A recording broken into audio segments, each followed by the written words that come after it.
요즘 현대인들은 인스턴트 식품 그리고 자동화된 기계 이런 것들을 많이 선호합니다.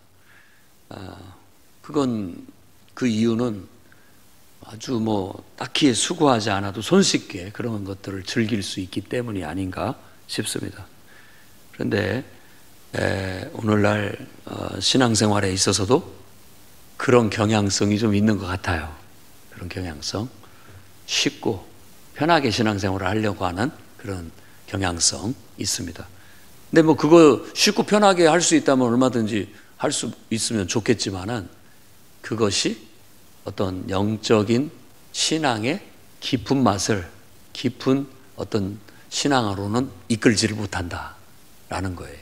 그냥 피상적인 얄팍한 신앙에 머무르고 말아버리기 때문에 우리는 인스턴트 식품 같은 그런 신앙을 탈피해야 될 줄로 믿습니다.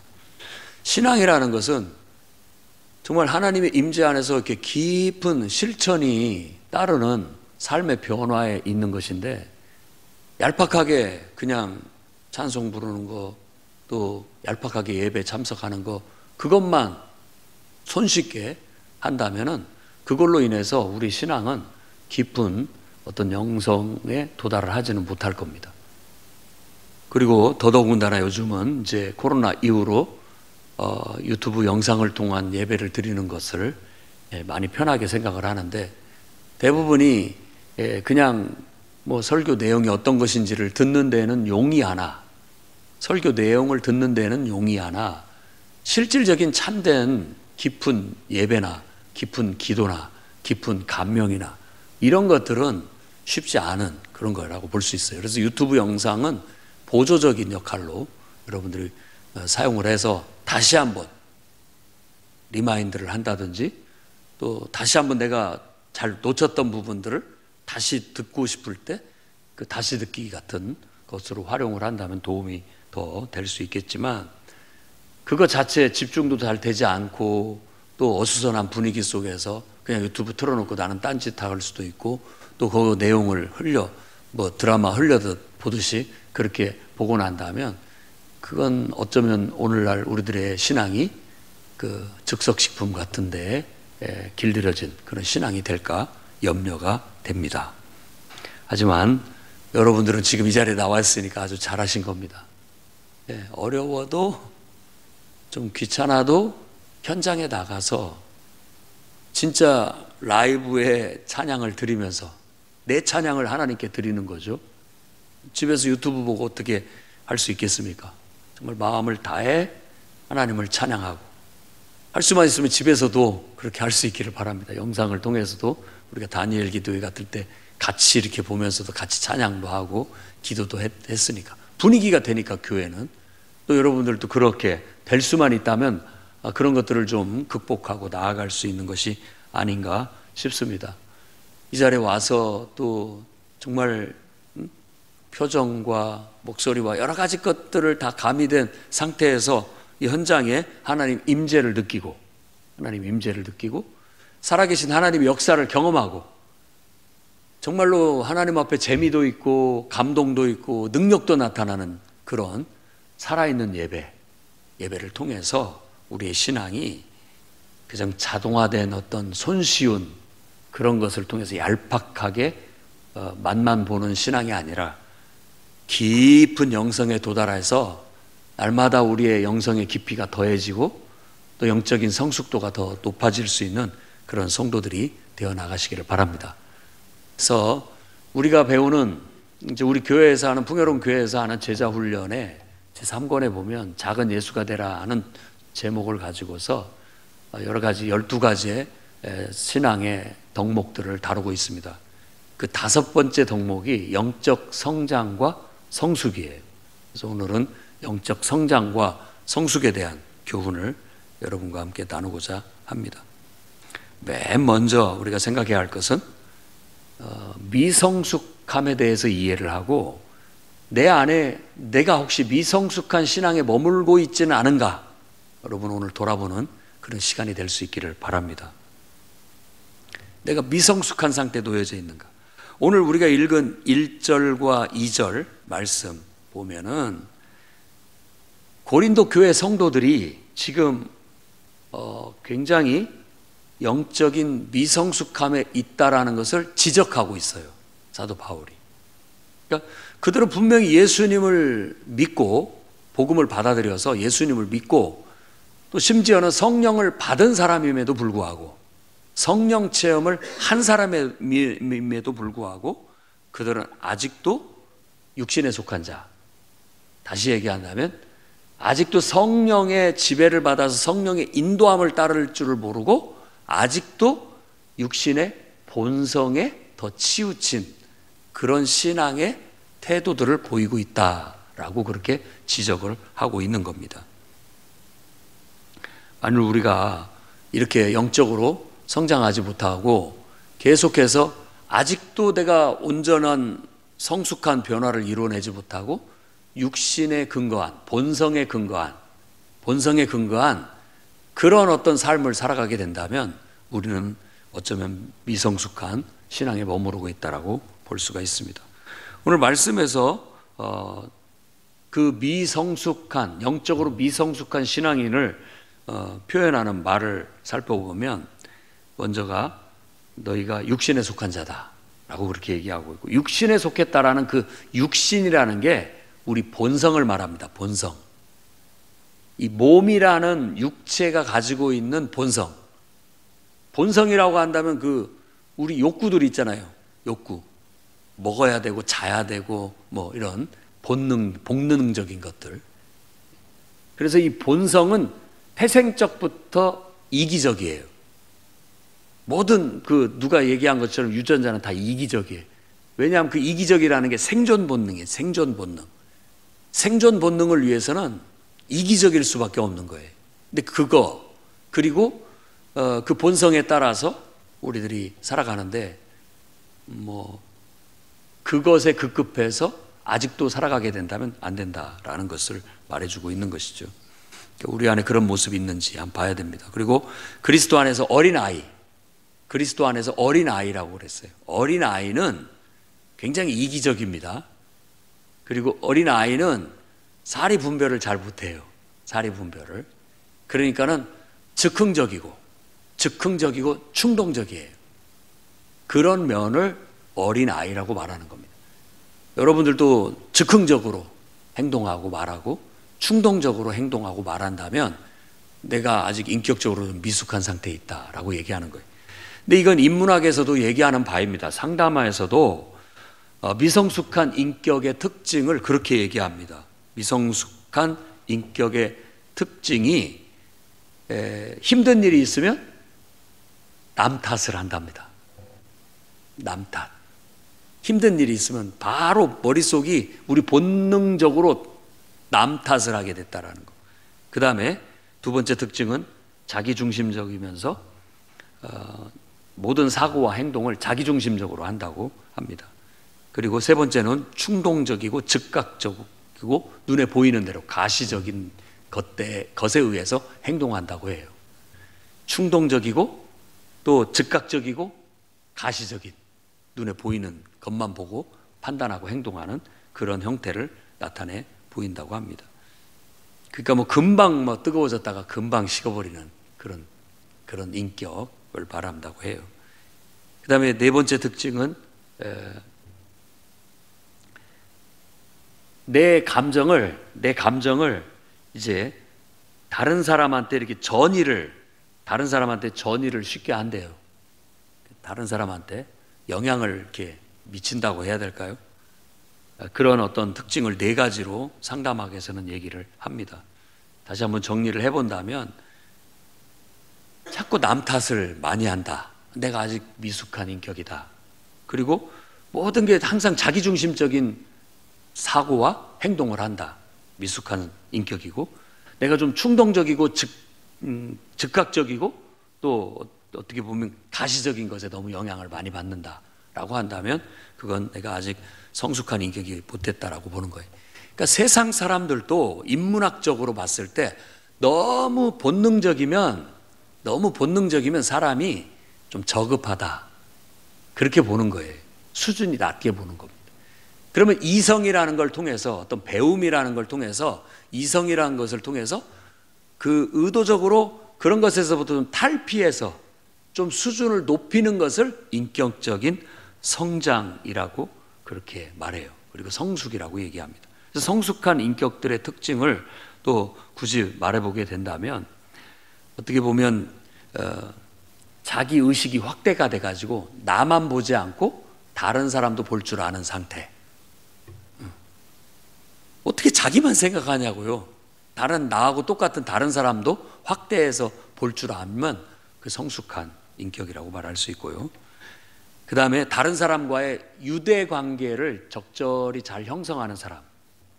혼자 사는 거 아니고 서로가 서로에게 연결되어져서 돕고 산다라는 그런 의식을 갖고 있다면 성숙한 사람이라고 말할 수 있고, 그 다음에 정서적으로 좀 안정돼 있어요. 너무 충동적이거나 즉흥적이지 않고 좀 차분한, 좀 안정된 상태가 성숙한 인격으로 말하고 있고, 그 다음에 자기 개발을 건전하게 잘하는 사람, 그리고 또 자기를 객관화할 줄 아는 사람, 그리고 통합적으로 사고할 줄 아는 사람, 이런 것들을 이제 인격적 어떤 성숙이라고 그렇게 보통 상담에서는 얘기를 하는 거예요. 그러니까 문제 행동을 일으키는 사람들을 이렇게 보면, 문제 행동을 일으키는 사람들을 보면 이런 요소들이 낮아요. 지표가 낮아서 늘 그 사람은 분란이 많고 다툼이 많고 또 관계가 깨어지는 일이 많고 어떤 데 잘 적응하지 못하고 이런 증상들을 나타나게 되니까 사회 공동체에 잘 적응하지 못하니까 상담을 필요로 해서 그 사람을 도와줄 수 있게 하는 그런 형태로 갑니다.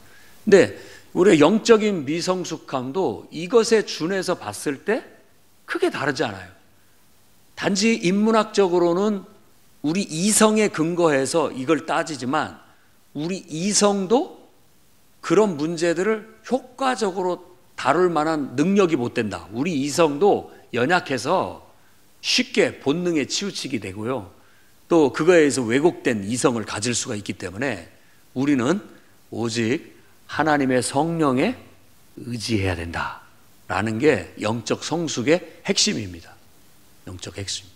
그러니까 내가 계속해서 세상 사람들처럼 본능적이거나 아직도 이성적인 수준에 머무르고 있다면 우리는 육신에 속한 자예요.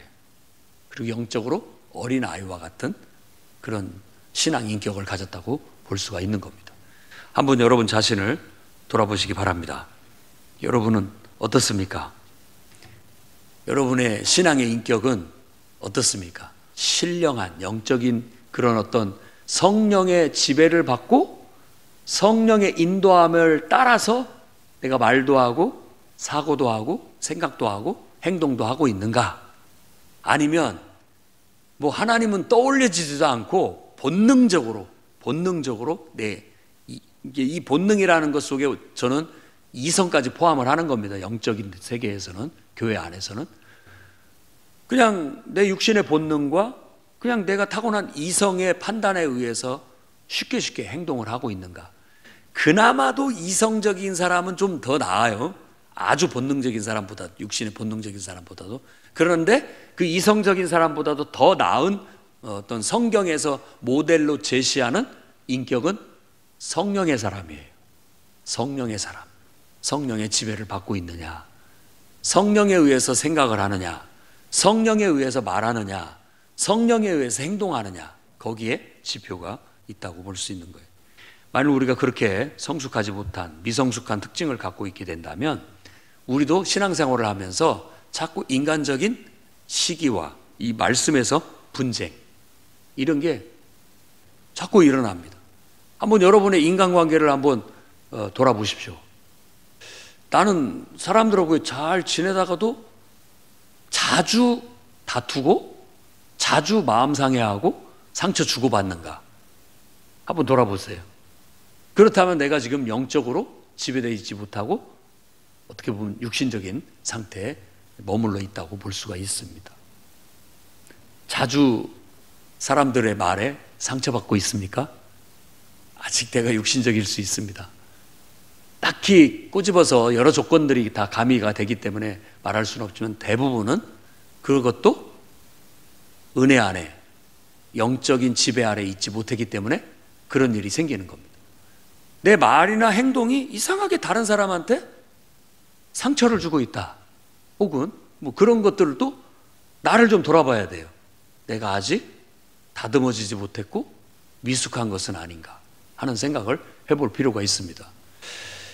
예수님의 12 제자들은 마태복음에서 보여주는 제자들의 모습은 항상 미숙해요.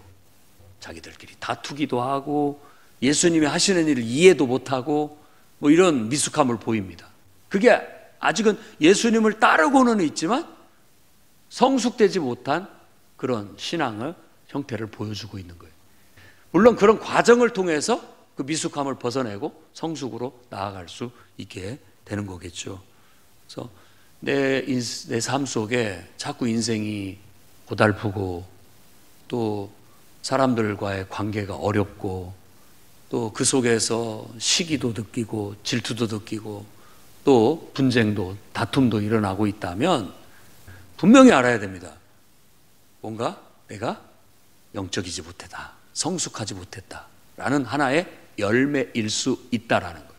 열매일 수 있습니다. 근데 대부분 우리가 이기적이어가지고 그것도 못 봅니다. 그것도 못 봐요. 나는 옳은데 다 잘못돼가지고, 아까 그 미성숙한 사람의 첫 번째 특징이 뭐라고 그랬어요? 다 남 탓한다고 그랬죠. 무슨 문제가 생기면 항상 남 탓이야. 그게 미성숙한 본능에 충실한 사람의 특징이라고 볼 수 있는 거예요. 자기를 돌아볼 수 있다는 것은 자기를 객관화할 수 있다는 것이고 성숙한 인격의 특징입니다. 여러분 우리 좀 더 고상해집시다. 아멘. 더 영적인 수준으로 올려져 갈 수 있기를 바랍니다. 그 다음에 이제 세상에서 말하는 인문학적으로 이성적인 것이 아닌 정말 성령에 의해서 사는 사람이냐를 따질 때 오늘 말씀에서 미성숙한 사람 신앙의 특징을 시기와 분쟁이 있다라는 것과 함께 사람을 따라 행한다 이런 거예요. 사람을 따라 행한다. 지난주에도 말씀을 드렸고 누누이 제가 하나님께서 저에게 주신 말씀은, 우리에게 주시는 말씀은 우리가 자기 자신을 하나님께 맡긴 사람으로서 나를 내 것이라고 여기지 않고 사는 거예요. 그게 복음의 원리입니다. 내가 나라 할지라도 나를 내 것이라고 생각지 않아요. 그래서 나를 위해 살지 않고 나는 주님의 것이니까 주님을 위해서 주님이 기뻐하시는 주님 뜻대로 살아간다라는 게 신앙의 원리고 복음의 원리예요. 그걸 철저히 하게 된다면 그 말이 이제 조금 더 극단적으로 얘기한다면 하나님만 보고 산다, 하나님 뜻대로만 산다, 하나님 말씀대로만 산다라고 그렇게 말하는 거예요. 여러분이 그런 신앙이 되어져 나가기를 바랍니다. 근데 오늘 말씀에서는 이 사람들이 사람을 따라 행한다. 사람을 보고 행하는 거예요. 사람을 보고. 그러니까 이것은 온전한 복음의 원리를 쫓아가는 것이 아니기 때문에 영적이지 못하고 육신적인 신앙에 머물러 있는 그런 것들이다라고 말하고 있는 겁니다. 그러니까 오늘 여러분 우리를 좀 돌아봅시다. 우리는 이미 하나님 앞에 우리를 맡겼고 내가 사는 것이 아니라 내 안에 그리스도께서 사시는 거예요. 그 원리가 흐트러지고 자꾸 내 눈에 사람이 보이고 사람 때문에 기분이 상하고 사람 때문에 하고 싶지 않고 긍정적이라 할지라도 사람 때문에 기분이 좋고 사람 때문에 하고 싶어지는 것도 육신적인 태도예요. 육신적인. 사람을 보고 내가 교회를 선택하고 사람을 보고 내가 예배를 드릴지 말지를 판단하고 사람에 의해서 교회를 가고 안 가고를 결정하고 이런 모든 것들이 결과적으로는 좋을지 몰라도 육신적인 거라고 말하는 겁니다. 그런데 나중에 보면은 사람에 의해서 내가 한 것 같았는데 보니까 하나님의 역사네. 하나님이 그 사람을 통해서 나를 이끌었구나. 하나님이 그 사람을 통해서 나에게 말을 했구나. 하나님이 그 사람을 통해서 역사했구나. 모든 초점이 하나님께 맞춰지고 하나님에 의해서 내가 판단의 근거를 삼고 하나님에 의해서 내가 내 생각이 판단되어지고 생각이 진행이 되고 또 하나님에 의해서 어떤 것들을 분별하고 하나님에 의해서 계획을 세우고 하나님에 의해서 내가 말하게 되고 행동하게 된다면 그게 바로 성숙한 신앙이라고 말할 수 있는 거예요. 오늘 행여라도 우리 안에 정말 우리의 본성을 따라 시기와 분쟁이 있는지 우리도 돌아봅시다. 고린도 교회는 그런 것들이 있어서 사도 바울은 그 열매를 보고 너희들이 아직도 육신에 속한 자다. 영적으로 어린 아이다. 주 안에서.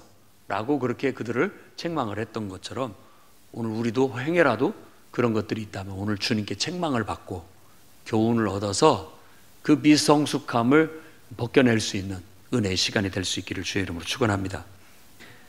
그 다음에 두 번째로는 이제 우리가 미성숙한 신앙을 돌아봤다면 이제는 성숙한 신앙에 도달하려는 마음을 가져야 되겠습니다. 사실 주님은 우리가 성장하기를 바라십니다. 이 미성숙함에 있기를 원치 않아요. 왜냐하면 미성숙함은 어떻게 보면 죄가 돼요. 여러분, 잘하지 못하는 건 죄가 됩니다. 죄라는 것 자체가 미치지 못한다는 뜻도 있고 빗나갔다라는 뜻도 있어요. 그러니까 뭔가 우리말로도 뭐 좀 잘못됐다. 이 말이 그 죄라는 뜻이에요. 온전치 못하다라는 그런 의미인 거죠. 그러니까 온전치 못함은 하나님을 기쁘게 할 수가 없습니다. 그런데 하나님을 바라보고 늘 온전함을 추구해 나가면은 하나님은 우리를 굉장히 기뻐하십니다. 어제보다도 네가 더 성장했구나. 그러니까 하나님 기뻐하시는 거예요. 응? 오늘 또 네가 많이 깨닫고 성장해 가고 있구나. 여러분을 보니 그런 모습이 보이니까 저도 기쁘고 하나님께서도 기뻐하실 줄로 믿습니다. 예, 어제의 신앙보다도 오늘이 더 조금 나아졌어요. 그러니 얼마나 감사하냐.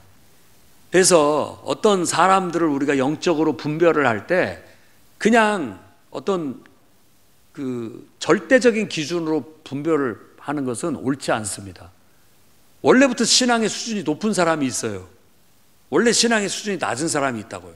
근데 이 높은 사람은 조금 낮아졌는데도 불구하고 이 낮은 사람보다도 높을 수 있죠. 이 낮은 사람은 조금 올라갔는데도 불구하고 원래 높은 사람이 낮아진 것보다도 더 낮아요. 그러면 절대적인 기준으로 본다면 이 사람이 더 훌륭하고 이 사람은 아직도 부족한 걸로 보지만 주님은 그렇게 보지 않고 원래 이 수준에 있는 사람이 요만큼 낮아지는 걸 하나님이 좋아하시지 않습니다. 그런데 원래 낮은 이런 사람이라도 조금이라도 나아지는 걸 하나님은 굉장히 기뻐하시는 거예요. 그러니까 우리가 그런 분별력이 필요하고 그런 성장을 향해서 나아가는 태도가 필요한 거예요. 여러분들도 있는 그 자리에서 머무르지 마시고 이제부터 나도 성장해 나가야 되겠다. 마음에 결단을 하고 하나님을 의지하여서 하나님을 통해서 여러분들을 끌어올리시기 바랍니다. 절대 여러분의 기준을 낮추지 마세요. 수준을 떨어뜨리면 계속 떨어져 가는 거예요. 아까 말한 것처럼 편한 거 좋아하고 쉬운 거 좋아하면 자꾸 우리들의 기준이 낮아져 버리는 거예요. 낮아지면 영적인 어떤 수준이 떨어지게 됨으로써 결국은 전체적으로 보면 하나님께서 기뻐하시지 않은 거예요. 기뻐하시지 않아요. 라오디게아 교회에 주님이 차든지 덥든지 해라 라는 말은 그럼 저는 아예 차게 할 거예요. 아예 안 해버려요. 이런 극단을 말하는 게 아니에요. 신앙을 진실되게 추구하라. 진실되게 추구하라. 참되게 추구하라는 걸 강조하는 것이죠. 여러분 어떤 경우에는 내가 어느 수준에 머물러 가지고 정말 어떤 열심을 내려는 노력을 하지 않고 성장하려는 노력을 하지 않으면 주님이 굉장히 불쾌해서 차든지 뜨겁든지 하라고 말씀하실 거예요.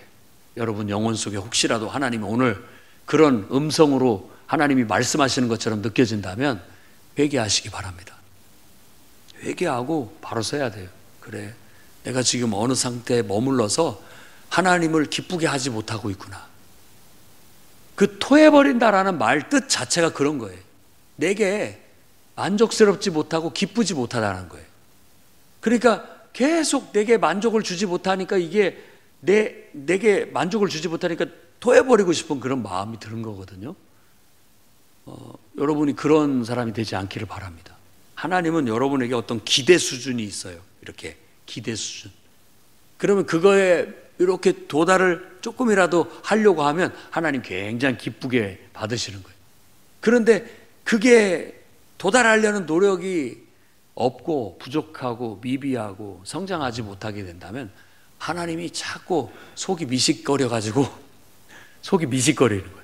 이걸 그냥 뱉어버릴 수도 없고 삼킬 수도 없고 막 어떤 그런 불쾌함을 느낀다라는 그런 표현이라고 볼 수가 있겠어요. 주님, 이 정도도 잘하는 거 아니에요. 물론 잘한다. 하지만 나는 네가 조금 더 성장하기를 바란다. 오늘 그게 바로 주님이 여러분을 향한 말씀일 수 있음을 깨닫기를 바랍니다. 에베소서 4장 13절에서 16절 말씀을 한번 보겠습니다. 우리가 다 하나님의 아들을 믿는 것과 아는 일에 하나가 되어 온전한 사람을 이루어 그리스도의 장성한 분량이 충만한 데까지 이르니 이는 우리가 이제부터 어린아이가 되지 아니하여 사람의 속임수와 간사한 유혹에 빠져 온갖 교훈의 풍조에 밀려 요동하지 않게 하려 함이라. 오직 사랑 안에서 참된 것을 하여 범사에 그에게까지 자랄지라. 그는 머리니 곧 그리스도라. 그에게서 온 몸이 각 마디를 통하여 도움을 받음으로 연결되고 결합되어 각 지체의 분량대로 역사하여 그 몸을 자라게 하며 사랑 안에서 스스로 세우느니라.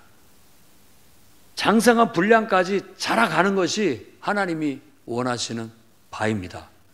그러니 여러분 어린아이에 머물러 있지 마시고 그렇게 나가시기 바랍니다. 여러분 자녀 낳으신 분도 있는데 늘 정말 품에 안고 팔뚝 떨어지죠.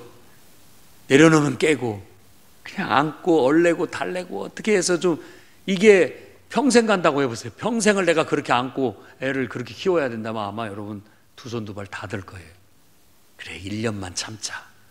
1년만 참자. 그러면 스스로 앉을 줄 알고 스스로 걸을 줄 알고 스스로 먹을 줄 알고 이렇게 되면 얼마나 수월해지냐고요.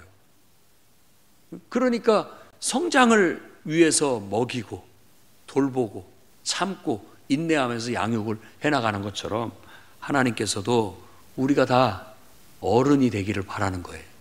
스스로가 올바른 생각을 할 줄 알고 스스로가 그런 것들을 결정할 줄 알고 스스로가 행동할 줄 알고 나아갈 줄 아는 그런 신앙의 성숙함에 이르기를 주님은 원하고 계시는 겁니다. 그래서 여기서 말씀을 잘 분석해 보면 13절에 하나님의 아들을 믿는 것과 아는 일에 하나가 돼야 된다라고 얘기합니다. 하나님의 아들을 믿는 것과 아는 일에 하나가 돼야 된다고. 이게 본질이에요. 다시 얘기하지만 우리의 신앙은 복음의 원리에 있습니다. 복음의 원리. 아직도 내가 예수님을 믿는다고 하면서 내 인생을 하나님께 맡기지 못했다면 지금 우리는 영적인 성장을 위한 준비가 안 된 거예요. 그러니까 내가 얼마만큼 하나님께 맡겼느냐? 30%? 60%? 100%? 세 개 중에 나는 30%는 내가 하나님께 내 인생을 맡겼다. 그러면 많이 부족한 겁니다. 그래도 60%는 돼야 요즘 무슨 뭐 다 자격증 시험은 다 60점 이상은 맞아야 됩니다. 그래야 어느 정도 인정을 받을 수 있는 것이죠. 60%는 돼야죠. 그리고 온전함은 100%죠. 100%. 100% 하나님께 나를 맡기고 정말 주님이 내 안에서 나를 운전해 가시듯이 나는 내 것이지만 내가 하나님에 의해서 인도함을 받아서 나아가는 것처럼 온전히 100%를 순종해낸다면 우리는 성숙한 신앙에 도달하게 된다라는 겁니다.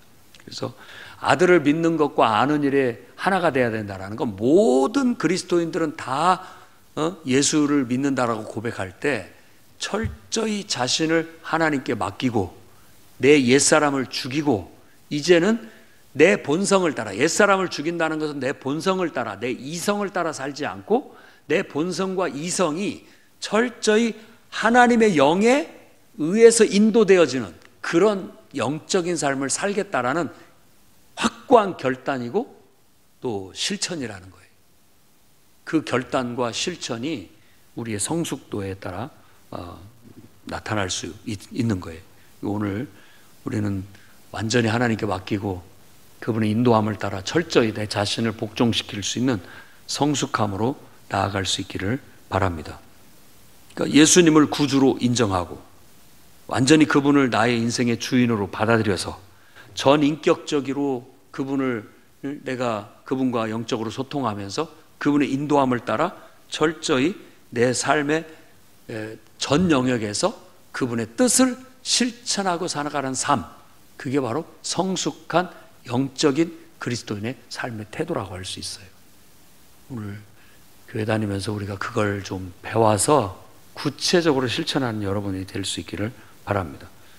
그래서 내 가치관이 자기 중심에서 하나님 중심으로, 자기를 위해서가 아니라 이제 하나님을 위해서로 바뀌어야 되겠고, 내 모든 삶의 방식이 이제는 내 힘으로가 아니라 성령의 인도하심으로, 성령의 능력으로 살아가는 것이 성숙함에 이르는 거예요. 그러면 우리가 이런 것들을 이루기 위해서 뭘 해야 되느냐? 그 점을 살펴본다면 첫째로는 여러분들을 도와줄 영적 지도자가 필요합니다. 데살로니가전서 2장 7절 말씀을 한번 읽어보겠습니다. 다 같이 한번 읽어보겠습니다. 시작. 우리는 그리스도의 사도로서 마땅히 권위를 주장할 수 있으나 도리어 너희 가운데서 유순한 자가 되어 유모가 자기 자녀를 기름과 같이 하였으니. 유모, 젖먹이 어머니가 자식을 사랑해서 돌보고 양육한 것처럼 누군가가 우리를 양육해주는 양육자가 필요합니다. 그러니까 여러분의 신앙의 성숙을 위해서 여러분 영적 권위 있는 사람의 지도를 잘 받으시기를 바랍니다. 두 번째로는 예수 그리스도의 은혜와 그를 아는 지식이 필요합니다. 이게 어떤 영적 지식이 필요해요. 이 지식이 없으면 성장하는데도 장애가 따르게 돼요. 베드로후서 3장 18절 말씀에 이렇게 얘기합니다. 오직 우리 주 곧 구주 예수 그리스도의 은혜와 그를 아는 지식에서 자라가라. 우리가 성장하기 위해서는 구주 예수 그리스도의 은혜와 그를 아는 지식이 자꾸 공급되어져야 자라가게 되는 거예요. 그러면 어떻게 해야 되냐? 우리가 예배도 참석하고 기도 생활도 해야 되고 말씀 묵상도 해야 됩니다. 그러니까 이런 영적인 행동들을, 영적인 우리의 영의 양식이 될 만한 일들을 하지 않는 것도 우리가 영적으로 성장하지 못하는 요인이 될 수 있어요. 이런 것들이 잘 공급된다면 적절한 예배, 그리고 하루도 빠짐없이 매일같이 실천하는 기도 생활, 그리고 매일같이 하나님 말씀을 읽고 묵상하면서 그걸 삶에 적용하는 그런 실천된 삶이 따르게 된다면 여러분들이 영적 성숙을 위해 나아갈 수 있을 겁니다. 그 다음에 세 번째로는 다른 지체들의 도움이 필요합니다. 나 혼자 되는 게 아니고 지체의 도움이 필요해요. 에베소 4장 16절 말씀, 우리가 읽었던 에베소 4장 16절 말씀 보면 온 몸이 각 마디를 통하여 도움을 받음으로 연결되고, 마디를 통하여 도움을 받아서 연결된다라고 얘기하고 있죠. 결합돼서 각 지체의 분량대로 역사해서 그 몸을 자라게 하고 사랑 안에서 스스로 세운다. 그러니까 지체들 간의 상호 어떤 서로 도와주는 걸 통해서 세움을 입게 된다라는 걸 알 수 있죠. 자라게 되고 성장하게 되는 거예요. 나의 성장은 곧 교회의 성장이에요. 아멘. 그러니까 내가 성장해야 돼요. 성도들 한 사람 한 사람이 은혜를 받고 하나님 말씀에 배우면서 영적으로 성장을 해야 전체적으로 교회가 성장을 해 나가게 되는 거예요. 그러니까 여러분 게을리하면 안 됩니다. 그 다음에 네 번째 마지막으로는 여러분 목표를 향해서 달려가는 노력이 필요합니다. 빌립보서 3장 12절에는 내가 이미 얻었다 함도 아니요. 다 이룬 게 아니에요. 지금 만족하면 안 됩니다. 온전히 이루었다 함도 아니에요. 만족하면 안 됩니다. 오직 내가 그리스도 예수께 잡힌 바 된 그것을 잡으려고 달려간다. 나는 달려간다 라고 그렇게 얘기하면서 앞에 목표를 향해서 예수 그리스도를 닮아가기 위해서 그분의 장성한 분량에 도달할 때까지 나는 계속해서 인내를 가지고 기도하고 또 경건 생활을 훈련하면서 계속 나아가야 되겠다. 그리고 무엇보다도 얄팍한 신앙의 실천에 머무르지 말고 깊은 실천을 해야 되는 거예요. 우리가 앞에 처음에 읽었던 말씀 속에서 젖으로 먹이고 밥으로 아니한다. 앞으로 너희들 밥 먹기 참 힘들다. 이렇게 얘기하는 게 뭐냐면 젖이라는 것은 부드러운 음식을 말하는 거고 밥이라는 것은 좀 단단한 음식을 말한다라고 볼 수 있습니다. 그러면 부드럽다라는 것은 누구나 다 할 수 있는 정도의 실천, 누구나 다 할 수 있는 정도의 실천을 말하는 거예요. 근데 밥이라는 건 단단한 건 뭐냐면 좀 더 인내가 필요하고 기도가 필요한 더 깊은 수준 높은 실천을 말하는 거예요. 수준 높은 실천. 여러분들에게도 조금 더 난이도가 있고 수준 높은 실천을 요구하면 아이고 목사님 전 못합니다. 저한테 그런 거 바라지도 마시고 요구하지도 마십시오. 저는 딱 이 정도가 좋습니다. 그런 것은 나는 아직 부드러운 음식만 먹겠다라는 뜻이죠. 부드러운 음식. 그런데 그 부드러운 음식은 우리에게 필요한 충분한 영양소가 없어요. 그래서 성장하지 못합니다. 그냥 그 수준에 머무르게 되는 거예요. 근데 단단한 음식을 먹게 된다면 거기에는 우리가 성장할 수 있는 충분한 영양소가 있어서 우리가 더 체질이 강해지고 우리의 밭이 옥토밭이 돼서 잡풀도 자라지 않고 나무가 잘 자라서 열매를 많이 맺을 수 있는 그런 상태가 될 수 있다라는 거예요. 그러니 여러분 목표를 향해서 달려나가시고 여러분들의 신앙의 실천을 얄팍한 데 머무르지 마시고 좀 힘들어도 인내를 배우고 어려우면 기도해서 응답을 받아서 꼭 실천할 수 있는, 그래서 깊이 있는 그리스도의 가르침을, 깊이 있는 하나님의 말씀을 실천해낼 수 있고 순종해낼 수 있는 성숙한 그리스도인들이 다 되시기를 주의 이름으로 축원합니다. 기도하겠습니다. 거룩하신 하나님,